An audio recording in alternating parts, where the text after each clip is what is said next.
The anticipation was palpable as I finalized the purchase of my new hunting property deep in the rugged Texas wilderness. The land was untamed, teeming with game, and a thrill for any hunter like me. Little did I know that this new acquisition would lead to a horrifying encounter that would haunt me for the rest of my days. I quickly set up trail cameras throughout the dense forest, eager to get a sense of the wildlife on my new land. The first few weeks were uneventful, capturing images of deer, raccoons, and the occasional bear. But one crisp autumn morning, as I checked the latest trail camera photos, my excitement turned to unease. There, amidst the ordinary animal captures, was a picture that sent chills down my spine. It was a dark, massive figure, covered in fur, with a human-like face, staring with its gray, dead eyes directly into the camera. It was unmistakable. A Sasquatch, the legendary creature that had been whispered about in hushed tones by hunters and locals for generations. My heart pounded as I examined the photo over and over. Surely it was some weirdo in a costume, perhaps an inbred black bear? I kept making excuses as to what it was in order to comfort myself. I knew the consequences of sharing this with anyone. I'd be ridiculed and deemed a madman, and obviously no one would believe me.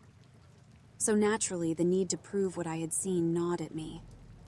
Determined to find answers, I decided to venture into the woods with my loyal hunting dog Max by my side. The day was overcast, the forest eerily silent as Max and I hiked deeper into the woods. The anticipation weighed heavily on me. As excited as I may have been, I was terrified.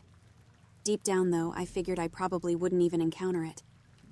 Hours passed, and the sun began its descent. Just as I had given up hope, we heard it. A low, guttural growl resonating through the trees. My hand instinctively went to the rifle slung over my shoulder. I signaled for Max to stay close, but the faithful dog growled, his hackles raised. Suddenly, it emerged from the shadows, that familiar, massive, dark figure, covered in matted black fur, with piercing eyes that held a deep, primal intelligence. It was Sasquatch, and it had found us.